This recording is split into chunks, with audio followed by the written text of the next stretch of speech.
Hi, and welcome to today's workshop. So,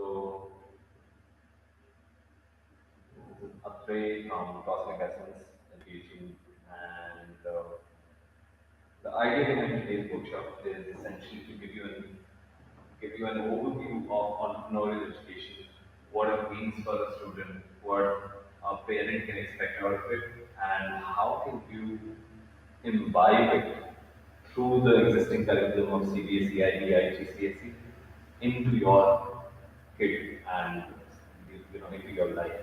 Because an entrepreneurial spirit is almost like a foundation to the new generation that's coming up.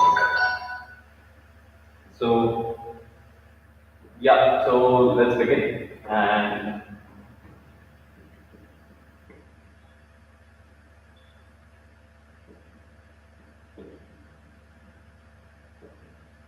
so let me tell you a little bit about entrepreneurial education and understand what it is and where we are coming from, so that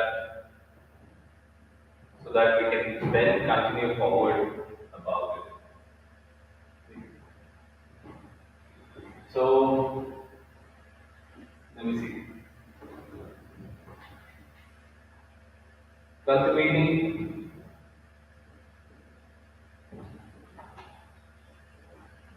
non-entrepreneurial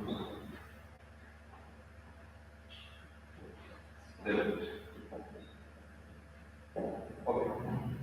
Let me give you a brief as to what it means and why it's important, right? So, in today's day and age, we came to this place where we all want safety, and safety also is very important and needed. Suddenly, our mindset, which was basically working and helping people through businesses to creating something of value in the world, we've gone from that to actually just becoming addicted to the idea of salaries and just waiting for things to happen for us rather than us going out and doing things. Now, when I talk about entrepreneurial education and entrepreneurial spirit, it does not mean that you have to go out and start your own venture, right? Or go and raise $100 million for someone. That's not what I'm talking about. That's not the entrepreneurship, although that's the entrepreneurship that gets media attention. That's not the entrepreneurship that I'm talking about. What I'm talking about and what Cosmic Essence is talking about is the idea of being an entrepreneur, someone who takes resources around them and puts those resources to use such that it creates new value in the world. It creates more value in the world than those resources will get around, right? So everything around us today is an effort of someone who saw a problem around them, a real societal need around them, and went out and solved that problem through technology, through ingenuity, through just sheer perseverance, and then bring that solution to you, right? That whole idea is what we are talking about. That whole idea of identifying problems in the world and around us, be it in school, be it in class, be it in society, be it in your neighborhood, and then figuring out a solution and solving that problem, that thereby creating a value in the society. That's what entrepreneurship is about, right? Everything around us was thought by someone just like us. They were no smarter than us. They were no more creative than us. They just wanted to help others, and that's why they created it, right? So that's what entrepreneurship is about, and that's what we are trying to cultivate through this idea of entrepreneurial spirit. Now, what are the skills that one obtains through this type of education and through this type of philosophy at such a foundational age of life as well? So, skills that you develop are showmanship, very crucial. Now, imagine a kid who who is shy and who does not like to talk so much, who's a little conscious about themselves, but because they are so invested in a project of their own, because they created something and now they have to also tell about that something to the world, that's showmanship in action. They have to do it, right? Because they are so invested in that project that they have to now go out and actually share about it, right? So the first and foremost skill that a student can develops is showmanship, which also develops public speaking. So the shy kid now also has to network. The shy kid also has to go and talk about the product or the service or the project. And the shy kid also may have to stand up on the stage and talk about that project that they want to, share with the world, right? So that's what this skill is about. This development is about. Now, similarly, it obviously builds creativity, which is the common buzzword today. It obviously creates uh, it obviously creates critical thinking,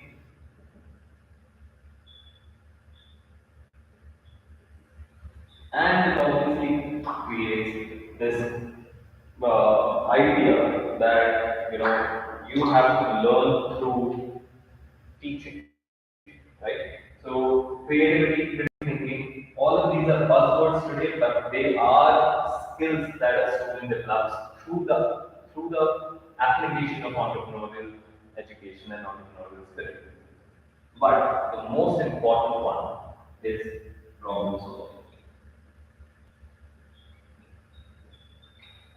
And this is what I started off with. Problem solving is essentially the real world problems. You start noticing real world problems around you and you start filling up those gaps.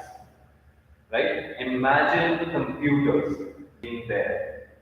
The computers, if you go back in history and actually study Apple and Microsoft's journey, what happened was there were these big, huge computers that would fill up the entire room and it would take up so much space.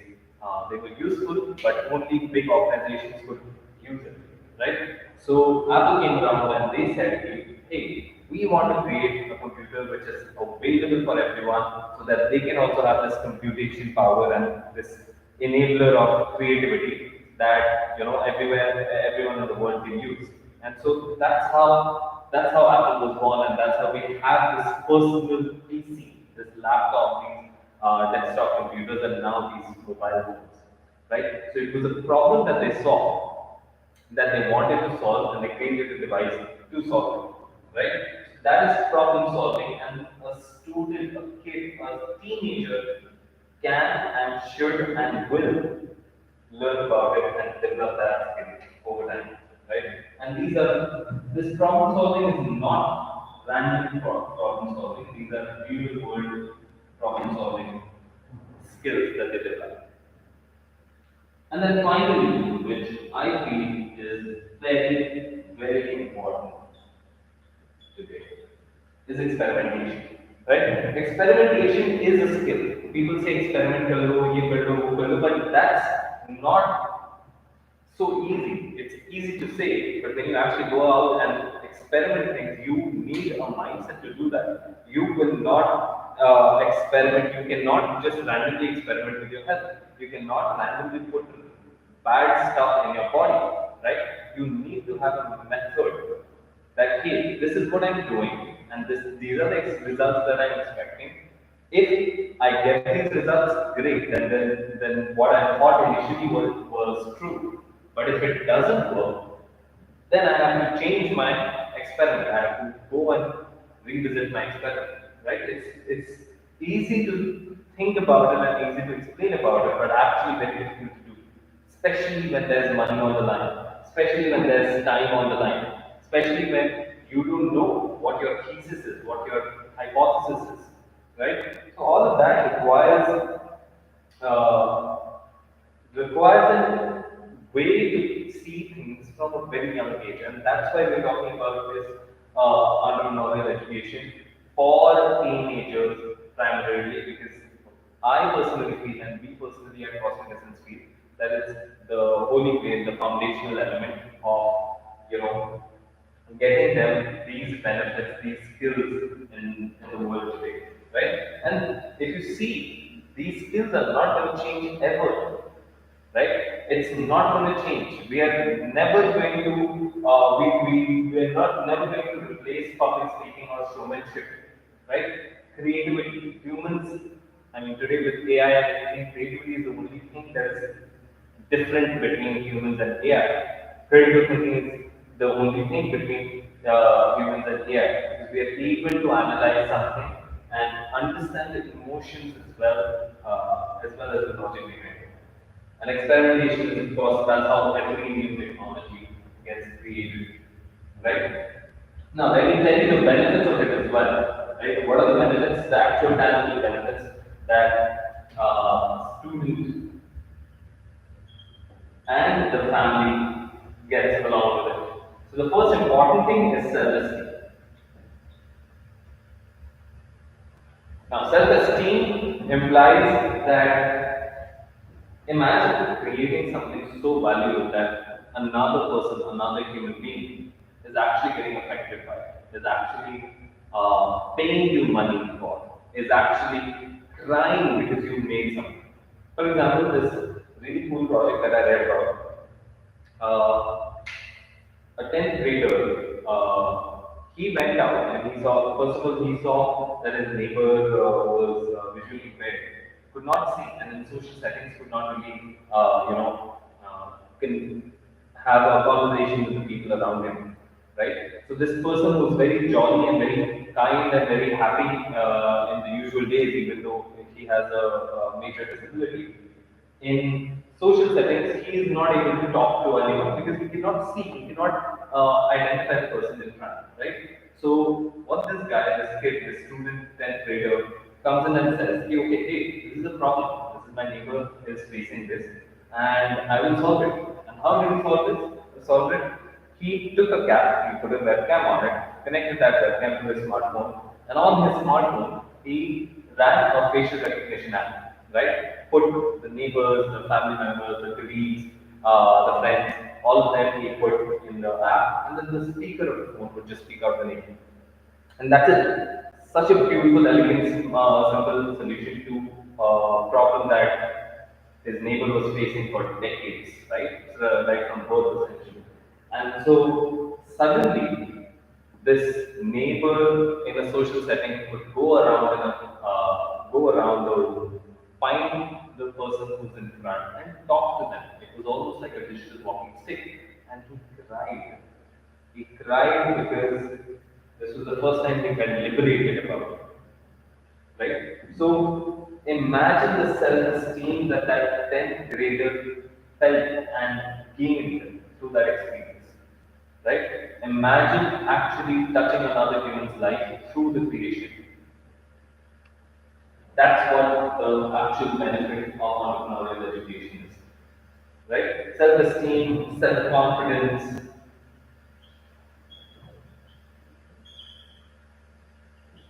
all of these are the same things, right? They all come from knowing that I've done something of value, I've worked towards it, and then I've done something of value, and another person, another human being values it and uh, thanks me for it. Now the second thing is independent thinking. Now, I believe that independent thinking, although everyone wants to say and believe that they are independent thinkers, most of us are not. Why are we not? Because it's easy and convenient and more often than not, avoids conflict. So, independent thinking means when you are so sure about your idea, about your thought process, that you are able to stand tall, stand behind it, even if no one else follows you, right? Even if everyone else curses you. Now, imagine a student who wants to go into movies and learn movies and become a director, and from a young age they develop that curiosity, that from a young age develop this obsession about movies, right?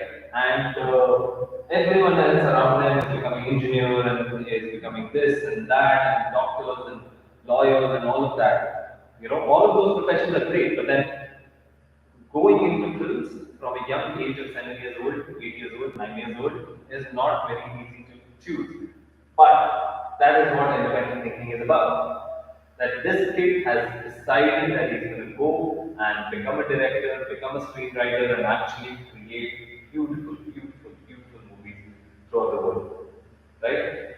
So that's what independent thinking is. And this kid that I'm talking about is not a random kid. I'm talking about Quentin Tarantino. So if you have not heard of that name, just Google it and you'll find a lot of beautiful movies that this guy has created. But his obsession started when he was just 7 years old, 8 years old, right? And it's not uncommon to see this in the high achievers and the people who actually believe in what they do. But then that's what the independent thinking is, and that's what entrepreneurial education and spirit kind of brings around at this foundational age. Lastly, I think the most important, actually two most important, are courage and resilience. Now, what does it mean? Courage means that you have the ability to stand behind your thinking, to actually take action, to actually go forward and do the things that you want to do and you believe in. That's what courage is. In students today, most of them are scared. Most of them are scared of their parents, most of them are scared of their teachers, most of them are scared of the schools, most of them are scared of exams, most of them are scared of doing something of their own. Why? Because that's how we've been conditioned over the years, over the ages. We've just been conditioned into thinking that safety is everything, and that's not true. We've lost the courage of actually going out and doing something out there. We've lost the courage of actually helping others in a genuine way, and that's what entrepreneurial education kind of brings around to the students. And at the same time, resilience. Resilience means to fall down and then actually get back up. And if you fall down again, you get back up. And if you fall down again, you get back up. And any number of times that happens, you are able to get back up. Right? So you don't, if you fall down, you don't just stay on the ground. You are able to get back up. There's a beautiful Rocky quote that what matters is not how many times you fall down. What matters is how many times you get up, and that's what resilience is. And resilience is a core fundamental human requirement. This is we call this persistence as well. These are two different things, although, but these are the benefits of an entrepreneurial education. Now, I haven't introduced myself, and you might be wondering that why am I talking about all of these things all of a sudden without actually telling you about myself. So let me just quickly introduce myself. I'm Priya Dewal, and me and my brother, Priya Dewal, we run the Institute of Cosmic Essence Education. Now, we are a learning space for kids where they learn about entrepreneurial education, they learn through our guidance and become these people who are able to stand up there on their own feet and say that, hey, we've done this, we're taking this step forward. And we do this through how we teach them the maths and science, the foundational subjects today, right? Maths and science are the foundational stuff of today. Nature works through maths. Science is the study of nature. So we teach them the derivations, the proofs. That's what gets them thinking. That's what ignites their curiosity.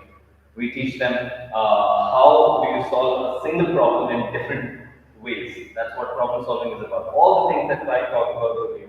We teach them mental models that how a topic of science can actually be applicable in your life, in your business, in your career. right? And I'm going to talk about a couple of them in a second. But how something that is available to you in your ninth grade, 10th grade, 11th grade book, right, curriculum book, can be applicable throughout your life. No one teaches them this, and I don't know why, but this is such a foundational thing. Because if I were to learn all of these things in my, when I was a teenager, when I was 15, 16 years old, I would feel so much more confident about myself. I would be on top of the world just by knowing that I can solve the problems in front of me and not worry about them. Right?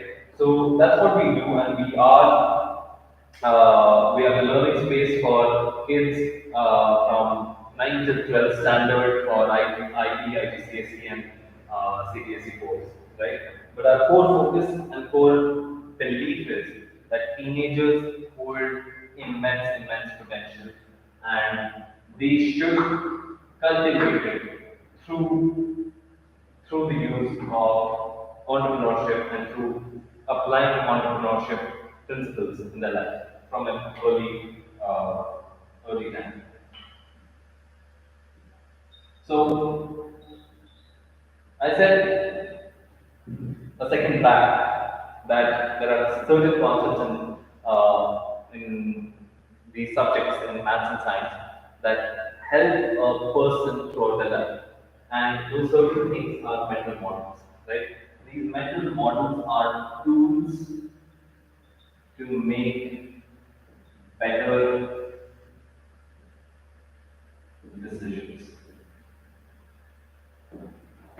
They are tools, right? Just like how if I have to cut an apple, I'm not gonna use my hands to cut it open today, right? I have tools to cut it open. I use a knife, or I use that fancy cutter that I just have to push once and then it gets cut into different pieces, you know. So that's that's for cutting of apple. But what are the tools to make better decisions? This, right? And imagine like most adults don't know these. Imagine a kid of 15-year-old knowing about these things and deciding the future based on these models. Right? Now these models are universal. They apply everywhere and in every situation. Of course the combination and permutation of these can be different, but that's why we teach them so that an individual can think about their situation better through these. For example, let me give you one. Right? Let me give you one. So, one is quantization.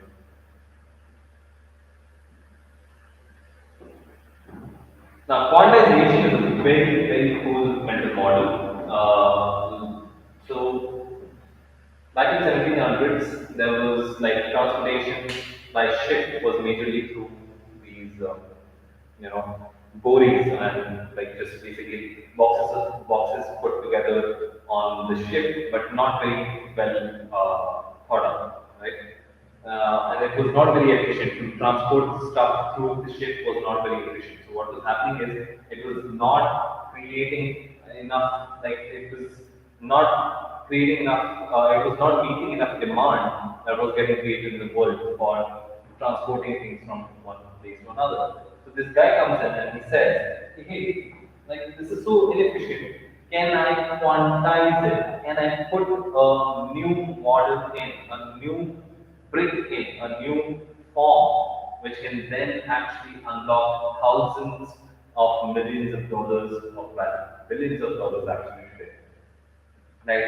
So this guy comes in and he puts in literally he creates container. He creates a container. It's literally a small shoebox enlarged into a big size. And he says, hey, this container is now how you transport things through ships from across countries. You can stack them up, you can line them up, you can carry them using a crane and put it on a truck, you can carry them, put it on the railway track, and your life is easier, right? So that is what quantization has the power of, and it's everywhere around us. In nature, we are quantized, right? Our fundamental unit is a cell. The non-living objects are all made up of atoms. This is quantization. That is the smallest fundamental unit that is the building block of everything else.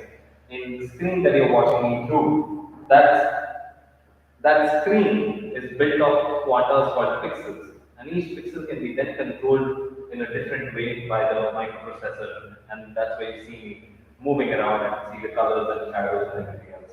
Right? So all of these things, why am I talking to you about it? Imagine thinking about a problem, imagine learning about a subject, right? Imagine creating an exam, preparing for an exam. That's a problem. So like, how do you prepare for an exam? How do you prepare for an interview? How do you prepare a project? Right? How do you prepare it better? You break it down into quantas. You break it down into chunks, manageable chunks, which are building blocks, and you put those chunks one after the other, one after the other, and you progress. Right? That's what quantization is. So for example, for a problem like studying for an exam, I would just have to point out that hey, I need to study every day for 1 hour till the exam, and that becomes my quanta. Or my quanta can be every day I have to finish one chapter. Every day, no matter what, how long it takes doesn't matter. Then the chapter becomes my quanta, right? It is breaking complex things, breaking big things down into smaller chunks, which is what quanta is, right? Very important concept. Just to think about, just to solve big problems that you don't have a very clear solution to. But through quantization, it makes your life simpler. It makes it manageable, right? Similarly, another one that I love talking about, which is optimization. Or rather, let me just use compounding. Like compounding, almost everyone knows, right? This is positive compounding, this is negative compounding, and this is just the x-axis, right? So compounding is a universal concept. We study everyone literally studies it in maths. It is applicable in other facets of life as well. But compounding is usually used for money, right? We make a lot of money through compounding. We make a lot of money through compounding. But now, what's the beauty of it? Is it's actually applicable throughout your human life. How? It is applicable in your relationships. It is applicable in your health. It is obviously applicable in your wealth, right? It is applicable in, I don't know what else is there. These are the major keys, but if you want to talk about, say, I don't know, pain, gain, all of those things, but these are the four things that anyone and everyone cares about. So everyone knows that relationships are good,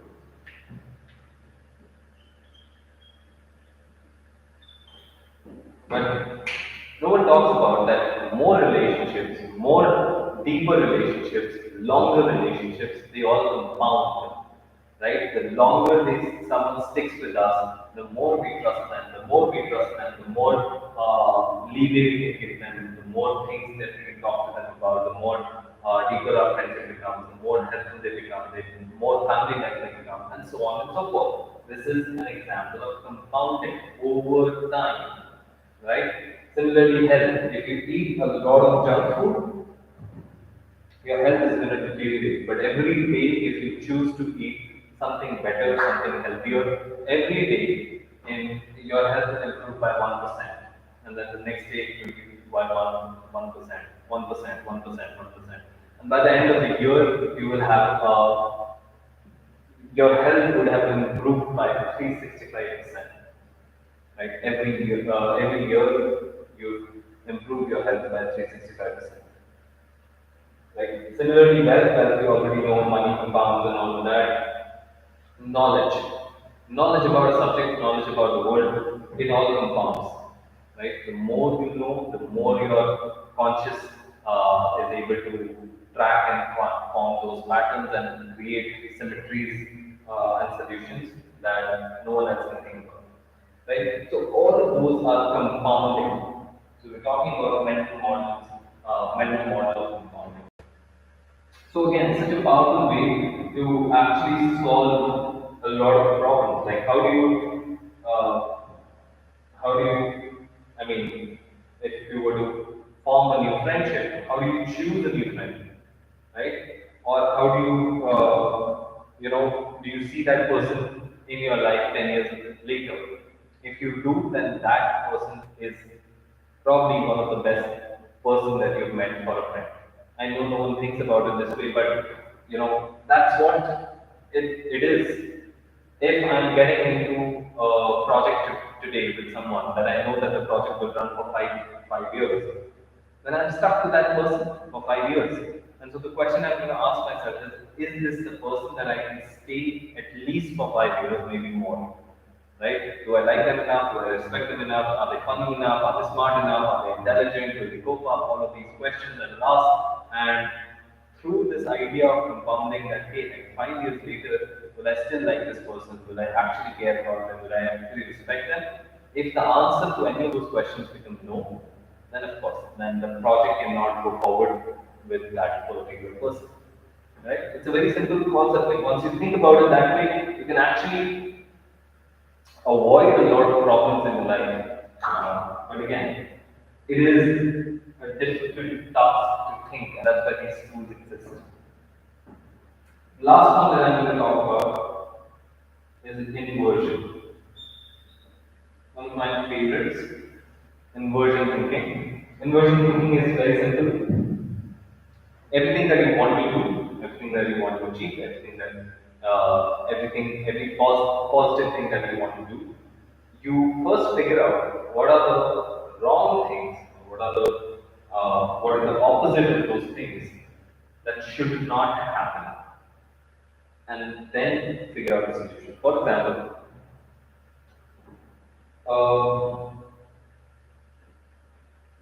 if I were to say what are the ways I can hurt myself, what are the ways that I can, improve my health, right? The moment I say that I want to improve my health, what are the ways?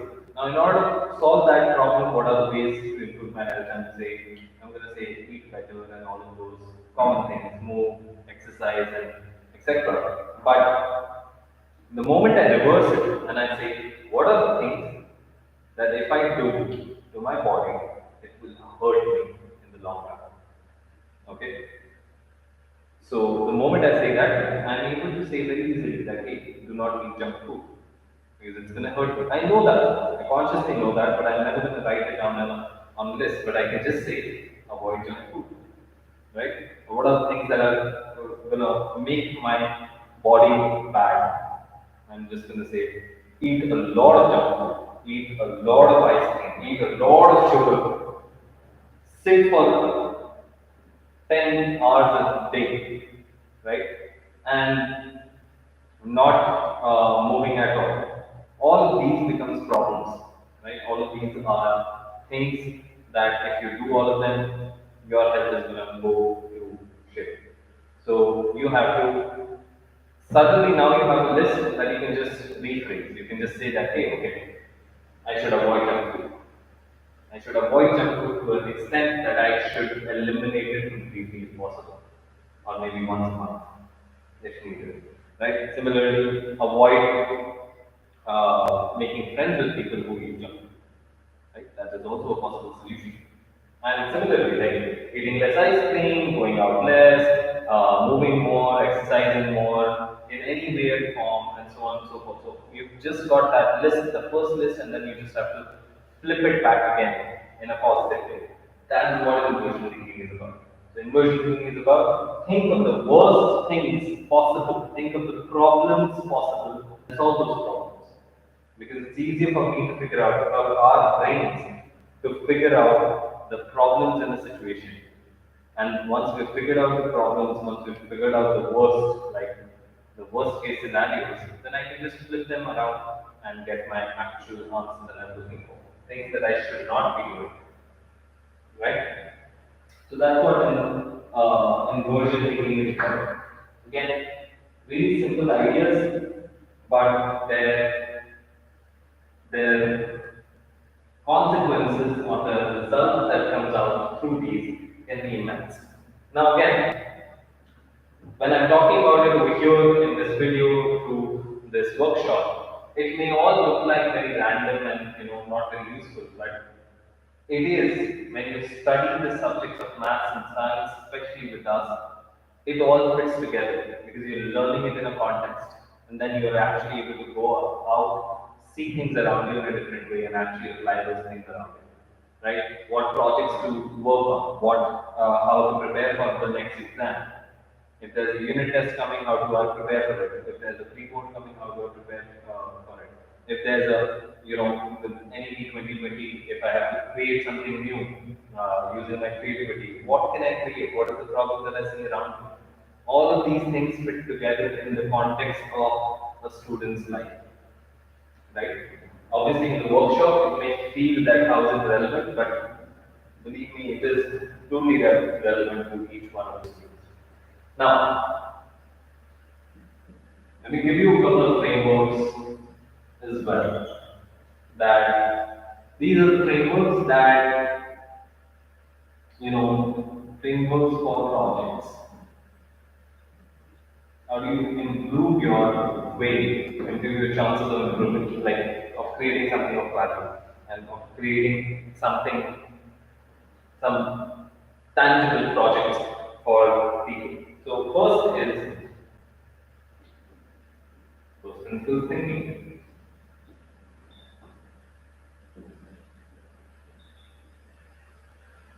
Now, obviously, it's worth thinking, but it's a way of thinking about it.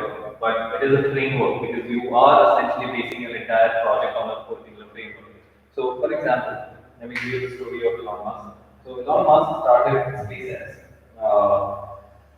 I don't know, almost 1.5 decade ago, so 15 years approximately, if I'm not wrong, or maybe 10 years, whatever that thing is.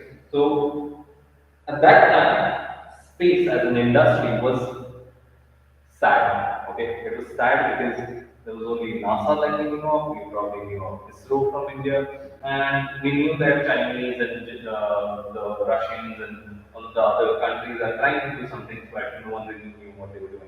Right, so it was majorly government run as well. So most of the money in space was just going through governments, right? So it was majorly research based and all of that. So Elon Musk comes in, he says, hey, like I want to explore space. He does the research, he does all of this, and he says, okay, this rocket, why is this rocket costing me $100 million? He asked that question because the government agency would pay the $100 million and they would be happy getting that rocket from some company, right? But Elon Musk said, why is this rocket actually costing me $100 million? He went to the facts, he went and researched, okay, how much aluminum is required, what is the cost of that aluminum, how much rocket fuel is required, what is the cost of that fuel, how much manpower do I require in order to assemble it, what is the cost of that manpower on average, and you know the basics. He went down and calculated the basics, and it came out to be 1/10 of the actual cost that they were charging, right? So it came out that hey, it was just 1/10 of the the actual to make the rocket. It was just taking $10 million, and the rest 90 million was just going into the pockets of that person who was making the rockets, right? So he saw that as an opportunity to make space travel cheaper. But then he didn't stop there. He also asked this question that why am I making this expensive machine, which is, it takes so much time and all of that to make, and I'm throwing it off in space and using it only once, right? Because before we had the SpaceX model now, every rocket that would go up would just stay up, right? So we were essentially using it like disposable straws and disposable cups. So he asked this question again, of course, principles thinking again, thinking and like not taking the assumptions of the industry, not thinking that what everyone else is doing is right, but rather questioning it, that why are they doing it, and can I do something different? So he said that why not make the rocket in a modular form such that the upper body which goes into the space goes into the space, but the lower body comes back to Earth, and that would make space travel even more cheaper. And that was his theory around SpaceX. And that's why SpaceX today is literally a leader in terms of space exploration and taking things to space and launching satellites and I don't know what other crazy things that they're doing. Right? So all of it comes down from this idea of first principles thinking, that do not take assumptions, do not take outside assumptions, and do not just blindly believe in them, but rather question those assumptions, question those things again, and go back to the fundamentals of it, go back to the actual basis on which you should make your decisions. So that's what first principles thinking is. And this is totally applicable to any project that you might have. If you want to start a new YouTube channel, you can think about it this way. That why do other people in my field, whatever that field is, why are they doing what they're doing? Are they what they're doing, is that right or wrong? Right? Can I do something better? Can I do something different? Similarly, if I have to make a new laptop, I would ask that why do I need such a big laptop? Can I just make a small mini laptop that can fit in my palm? And that's what smartphones are. Right? So those are first principle thinking methods, and that's how almost a lot of times innovation comes along. The second one, second framework that I want to give you today, and just after that we'll be stopping pretty soon. So second one is uh, it's called my bad, I'm missing out, scientific experimentation. Yes, that is the scientific experimentation. Now, scientific, in the beginning of the workshop, I told you that experiment and experimentation is a skill. Not everyone knows how to do it, not everyone understands how to do it. Right? So, scientific experimentation again is a framework of improving your project, of improving your business, of improving your life, of improving things around you in general. Right? And it's going on forever. It's the way evolution works. It's the way evolution works. It's just that evolution, the natural evolution is very slow, right? It's very slow, and that's why we cannot comprehend it. But if you notice very carefully, and if you have any background into biology, nature keeps on testing. It keeps on creating new organisms with different colors, of different, different body types, of different features, and it keeps putting them in different ecosystems, sometimes in water, sometimes in wetlands, and sometimes in dry land, and so on. And it keeps testing these life forms. And what happens is, if a life form sustains, if it stays true to that situation, then that life form is it's essentially proving through nature's hypothesis, and it can go on to become like a bigger life form, right? So basically, we came from monkeys as a species. So monkeys had orangutans, and it has chimpanzees, and it had us, right? But the orangutans and the chimpanzees could not communicate with each other, could not really create that group, that big tribe that was required. And then suddenly humans came along, we could talk to each other, we could communicate with each other, we had the gift of language, and that's why we were able to, come together as a group and fight the animals and the problems around us. And suddenly, this species, as we know it, became the most dominant species on Earth. Right? So that is what the basis of evolution is, and that's what experimentation is about. Right? So similarly, how does it apply to your project? How does it It applies to your project in a very simple way that if you are doing or trying something new, you should try it out. First, you need to have an hypothesis of what you're trying to do. You do it, and then you do it is essentially testing it, and then you review it. Then whatever results came out, those results are they kind of matching with your hypothesis or not? And if not, you iterate on it. So you iterate on it, as in you improve it, you change it, you tweak it a little bit, and you try again.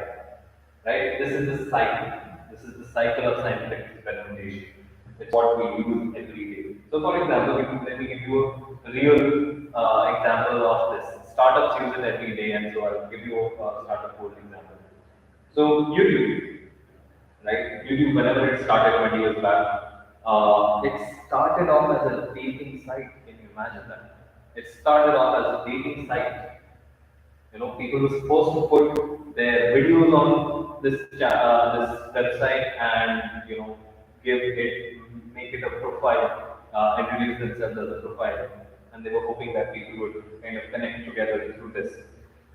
But obviously, they saw that their hypothesis was not true. So, in the review part, they realized that people just wanted a space or a website or a thing where they can put on videos and then they can share those videos with their friends and family. So, they wanted a video streaming site where they can put their own videos and share it with other people. And that's how YouTube came about. Right? YouTube that we know of today came about. So that's scientific experimentation, and they would not have YouTube would not have realized this unless and until they had this mindset of experimentation rather than getting fixed behind the idea, right? So any project that you do, any step that you take, you should experiment. You should experiment with your health. How much of a particular exercise is helping me? How much of a particular food helping me? Is it helping? Is it increasing my glucose level? Is it decreasing my glucose level? What medicines I'm eating? Are those medicines actually helping me? So you test it out. It's very difficult to actually do, but in real life, but it is possible, and you need to develop that mindset in order to do it. And last for this workshop is case studies, right? Case studies of really cool founders and startups that came in early and that came in with young founders, right? But before I get to this, I want to just quickly tell you about the institute because we are essentially working with teenagers from 9 to 12 standards, and so I want you to comment down below how you like this workshop, especially, and then also if you are in ninth and which grade you are in, so that we know who's seeing this and who's actually getting value from this, because we want to follow our own principles as well. So, yeah, and I'm going to tell you about our batches and everything towards the end of it. So, make sure another 5 minutes and we will get that. So, I'm going to give you, and all of the examples I'm taking are Indian, but this is also true across the board and actually more true in the US and the European region and China especially as well. But Puyo started by Harish Agarwal, uh, no, no relation between all of us. But he started at age 19. He started Oyo Hotels at age 19. Right? Now, for someone that young to start and build a business of this size and scale that Oyo is today is very difficult and of course almost unimaginable, but it is possible because we have a story, we have a real world case story in front of us, right? And he started off Oyo as, again, he noticed this problem in the world at that time of India. Right? Today it's majorly solved because of Oyo, but he saw that for a common person to travel, say if I am going to travel to Delhi, in Delhi either I had really bad homestays or in those dingy hotels, or I had to stay in a very high-end five-star hotel. Right? Everything in the middle was a mess. It was dirty. It was not good service. There was no standardization. You don't even know what to expect before going in, and you still don't know if they'll be safe or not. So that's what. So the idea is that Videsh saw that this is a problem that needs to be solved for people to travel safer and to travel better in a more, in a more cleaner space. So he came in. He said, "Hey, all the hotel owners, you let me standardize your hotel, and we'll split the revenue that comes from it, right? So the customers get more, they get better standardized service, okay, and the hotel owners were also happy because they're now getting customers. Otherwise, they would just go empty, right? So that was the idea behind OYO, and the 19-year-old would figure that problem out and actually go out and solve it. But he had to have that idea, that entrepreneurial spirit behind it. He is actually a theorem fellow. Okay, so he's actually a chief fellow, so he never went to college. He actually dropped out of his college and dropped out of after his 12th. He went to the Steel Fellowship, and you can just search it. It's very fascinating. It's very pretty cool in terms of the fellowship, but it is quite experimental. So although we do have one positive example of it, but we don't know about the rest. So I mean, I haven't done the research, so maybe you can tell me about it. So yeah, so rather than going for dropping out of school and dropping out of college completely, which may or may not work out, it's probably better to be in school, be in college, develop this attitude in the society, in the place that you're in, and actually work around it and help the people that you see around it. And once you gain that skills, once you gain that confidence, then go on and start your own venture or drop out into something. Right? Second one that I have an example of is that the founders were a little older, but still quite young. 21, 22, still in college. Again, this was essentially I think they were studying in Stanford, if I'm not wrong, and they had to come back to India because of COVID, and that's when they started Zepto. Now, Zepto, although it's not a household name yet, but it is getting there in Bangalore, in Pune, in Bombay, in Delhi, it's becoming super common, and that's where actually they started the 10-minute delivery thing. Right now, you use Blinkit and you use Big Basket and you use Instamart, Swiggy, Instamart, and so on. But they started this idea of 10-minute delivery, right? And it worked out. It is working out. We have probably like a 1.2 or 1.4 billion dollar company today, right?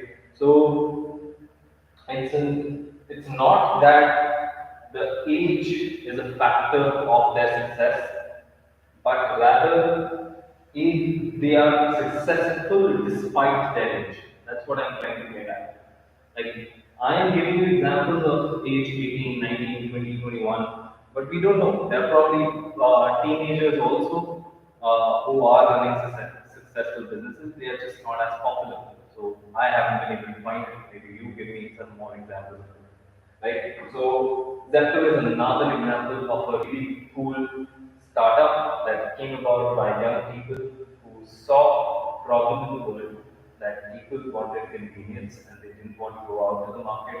They didn't want to go down their building, go out to the market, haggle with the sabjiwala and buy sabjis and get back home. They realized that, hey, I just need to uh, I will, use an app, choose what I want, and it will get delivered. And so they built a company around it. Third one is probably even more unheard of.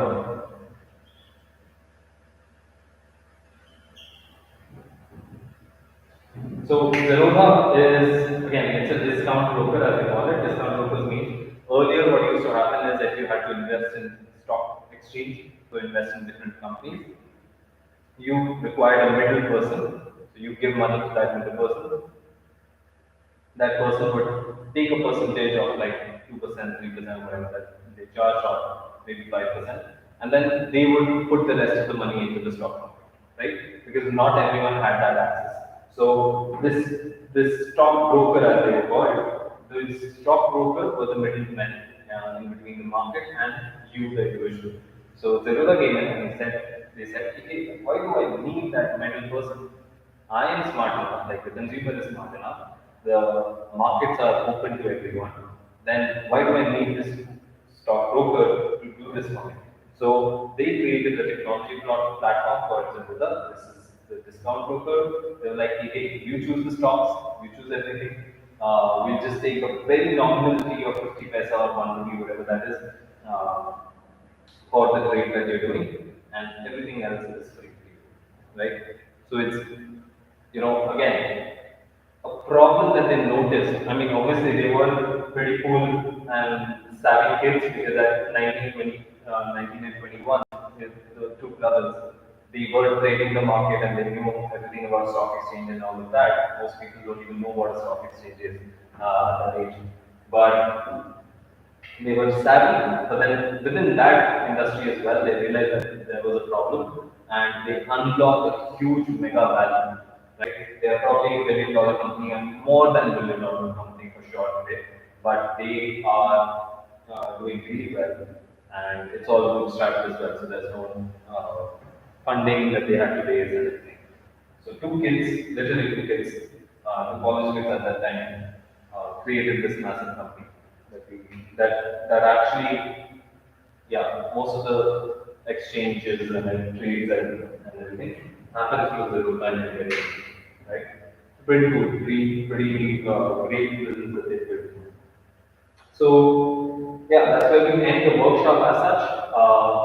I wanted to, yeah. So right now, I would love for you to, hit that like button down the video because that apparently helps YouTube to push it out to even more people. And of course, if you like us, if you like me, if you like this workshop, you can hit subscribe as well so that we are able to, create more videos and create more workshops like this. As well as put a comment down so that we know what you think about it. Now, just to give you a brief about cosmic essence.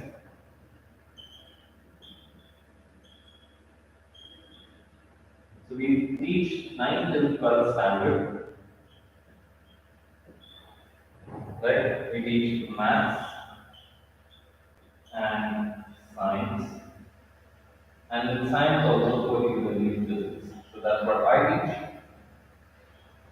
So I teach physics for 11, 12, and I teach science for 9 till 10, and mathematics is taken care of by mentorship. So we do CBSE, IGSE, and IB programs. So we have batches and we have classes for all of these. So if you are interested in any one of these batches, do put it down in the comments or reach out to us in an email or over WhatsApp. The number should be in the description, or you'll find it in the bio of the channel. So reach out to us if you want to join our next batch. We're starting the next batch pretty soon. The details and everything will be sent to you if you reach out to us ASAP, right? So we believe that teenagers have the power, have the intelligence, have the energy, and have the can develop the skills to actually create value around them. But more importantly, they need to have a place where they cultivate this mindset of entrepreneurship, of becoming an entrepreneur, and actually giving value to people, right? And not becoming one of those creatures who is, just taking away things, who's just like becoming greedy in the system. So that's what we believe, and that's what we inculcate. And through our classes, through our sessions that we do, either online with this or in person, this is what we're trying to reach out to. So yeah, I mean, if you resonate with us in any way possible, reach out to us, and I'll see you in the next video pretty soon. All right. Bye, everyone.